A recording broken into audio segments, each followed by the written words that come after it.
We're back with Season 3, Episode 9, The Apple Family Reunion. There's actually not a lot to talk about in this one, because this is, a fairly simple episode. It's an episode in which the Apple Family Reunion happens. But AJ thinks, oh my god, I've got to do something amazingly special, and then she fails at doing it. And then she succeeds at doing it, and then the episode ends. There's not a lot to talk about, like I said. Or is there? And yes, I noticed the Octavia recolor. She succeeds at what she had doing. Well, we'll get there.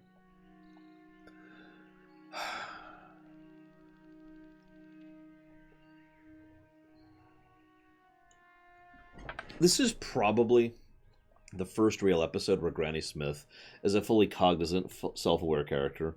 Like, she's been on that drift, I've been pointing out, as she becomes less and less of a caricature and more of a character as the series goes on. I think we can definitively put the thumb down as saying here is the first time where she's, a fully modern character and will be going forward. So that's nice. I just don't have a lot to say about this. There's some cool stuff here. Like, there's the bit where they talk about the first reunion, which happened for the Apple family, which actually happened during Granny Smith's lifetime, by the way, which is interesting when you think about the timelines here. They talk about the quilt, apple fritters they made. They had a 7-legged horse race,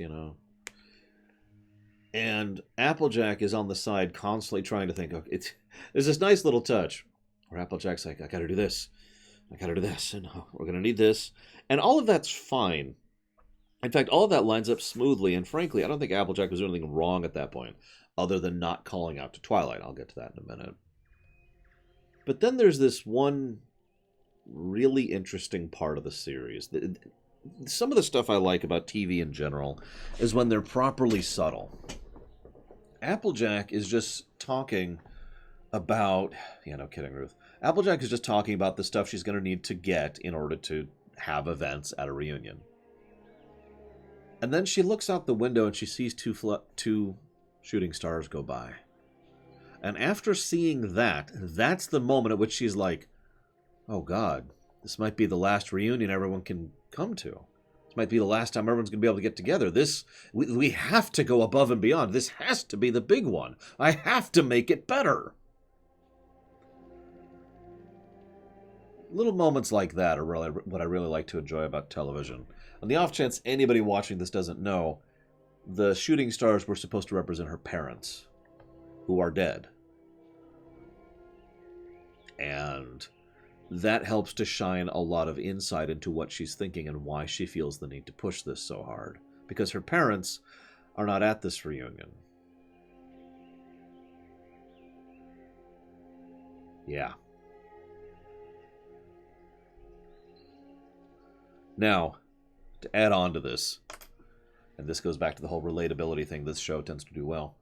How many of you have ever had a moment, an event, a thing, or whatever, where you really, really want it to go well? It's like, oh my god, I haven't seen such and such in so long, or this is going to be the big whatcha-fig. I can think of a dozen examples of that in my own real life. Tons of times that comes up. And it's like, you gotta really push for it to be this big special thing. Sometimes it works. I have to force myself to admit that every now and again that has actually worked out completely well. But what I tend to remember more is the times where it didn't, where it wasn't some big special thing at all, where I had this big thing planned and it just completely flops. So I actually completely feel for Applejack here. She is completely wound up about this, and it makes perfect sense why. It's a lot of responsibility that's been put on her shoulders. It's a big event in general. And again, it might be the last time everyone gets to come together for this. Hello, Cool Walker.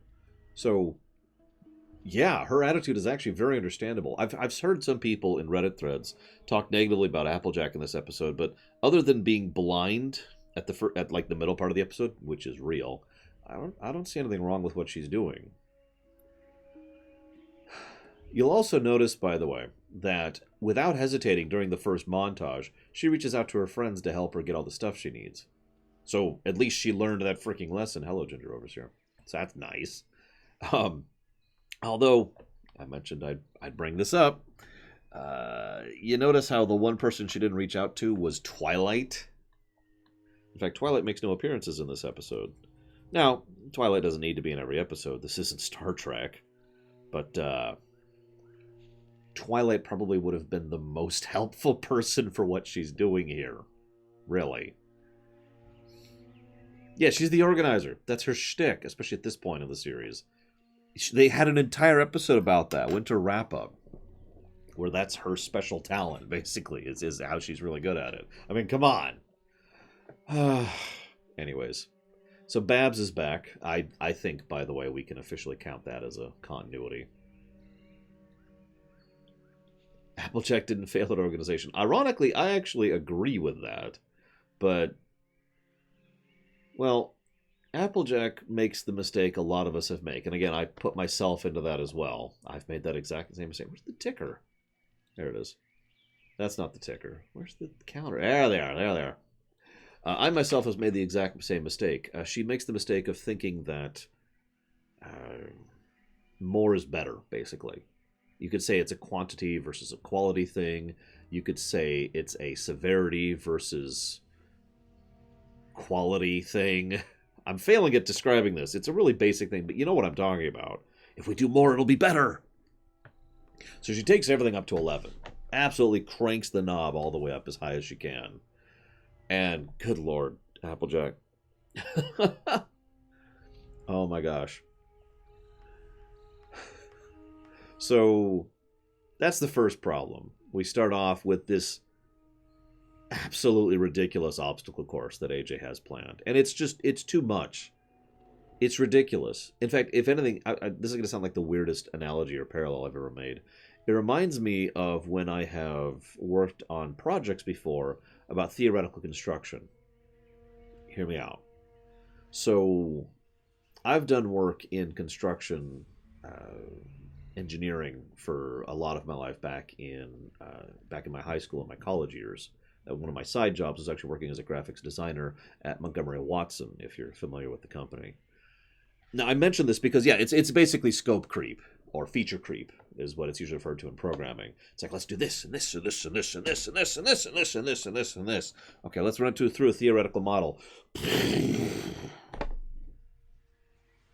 Okay, let's pull that back a few steps.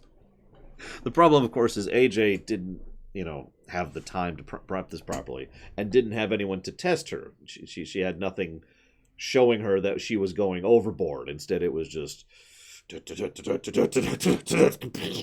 is basically what happened here. Yeah, just let Apple Bloom and Babs chill. They need to relax. It's okay. They got stuff to do. The second problem then comes up. So they want to, lean back, enjoy the rocking chairs, sew a quilt together. And, okay, the quilt thing, she replaces that with freaking sewing machines, so they can finish the quilt. Like, yeah, a living quilt is a real concept and makes perfect sense, and it's not the kind of thing you want to finish. It's the goal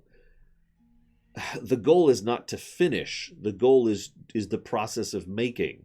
So yeah, she completely 100% finishes or misses the point.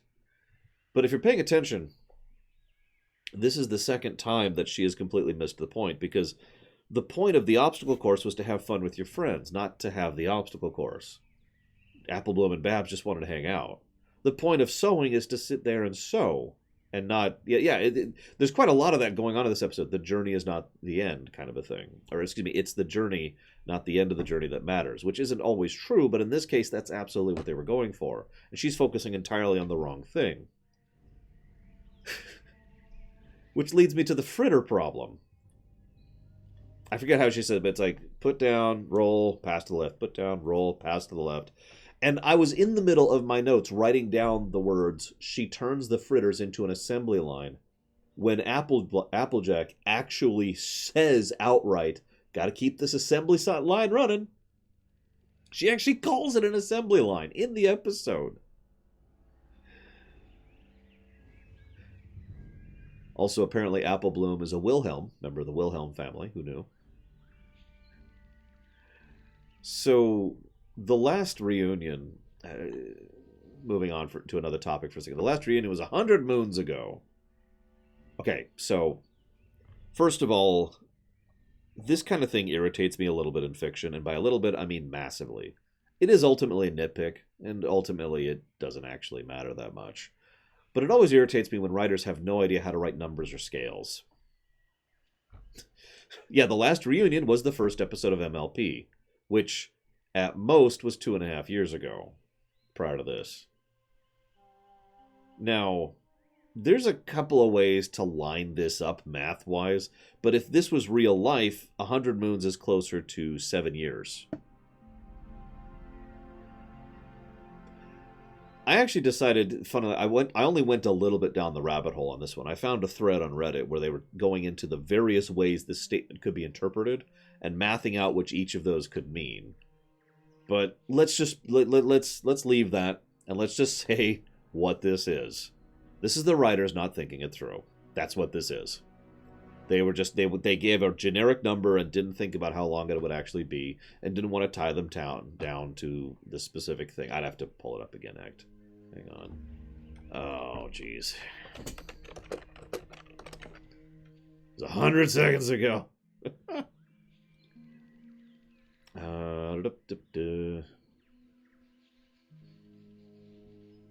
Here you go. Here's one of the threads I was looking at. This actually isn't Reddit, but it's a forum thing. Where was the Reddit thread I was looking at? Is this it?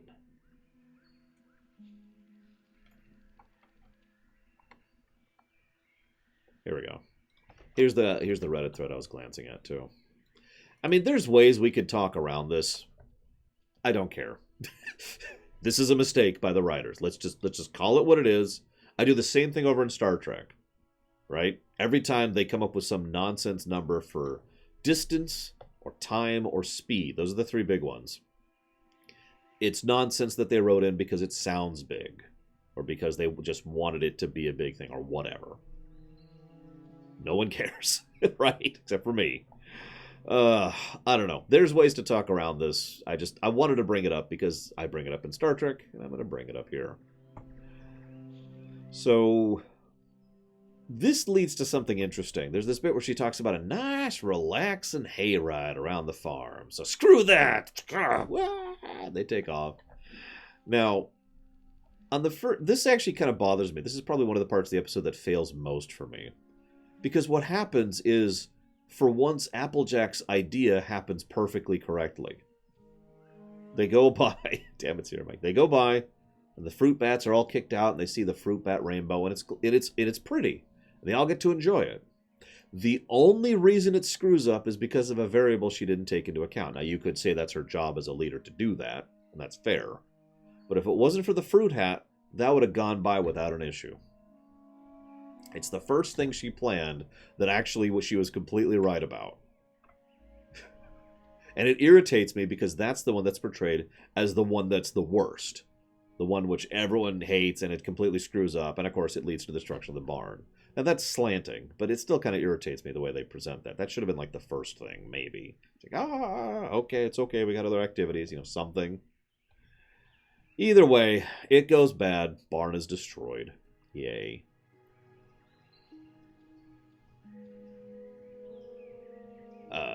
They play a song, Raise This Barn, Raise This Barn. It's a decent song. I don't have much to complain about it. But what I really like is after that song plays. I'm going to admit something that's going to sound weird. After that song, the episode has this really light, bittersweet, melancholy music playing. It's goodbye music is what I like to think of that. Because there's that unique sensation of not quite grief, but still heartache of saying goodbye to someone you love, right? And there's this little music just playing in the background as they're all saying goodbye and winding down. And, this is going to be the end. And, of course, the two shooting stars go by again right at the very end there. And I mentioned that because not only did that hit in the feels, Because what's being portrayed there is they might not see these people again. This might be a permanent goodbye. They might not have the opportunity to have this kind of a get-together again, for one reason or another. And you'll notice this is kind of an acceptable outro for Applejack as a character. Again, keeping in mind that idea, yeah, I can see that right there. Keeping in mind that idea that season 3 was supposed to be the finale, the end of the series, this is kind of the outro for her. After this, we do have Spike at your service, but this is the last Applejack episode. And it kind of fits for me. It's all about her and her family, her desire to be good for them, the responsibilities moving forward, saying goodbye. It works for me. Better than it probably should, which is good because the rest of the episode doesn't really work for me. This is a decent filler episode. I've been debating what color I want to give this one on my list here. Yeah, her stepping into the role of being a grown-up, her being in charge of the reunion. That's another thing, the responsibility thing. I think I'll make this average. It's an average episode. It's got some good parts, it's got some bad parts. I did give the last one a color. Green, below average. The last one had some good moments, but the overall episode just dragged me down too much. It's also the last Babs episode.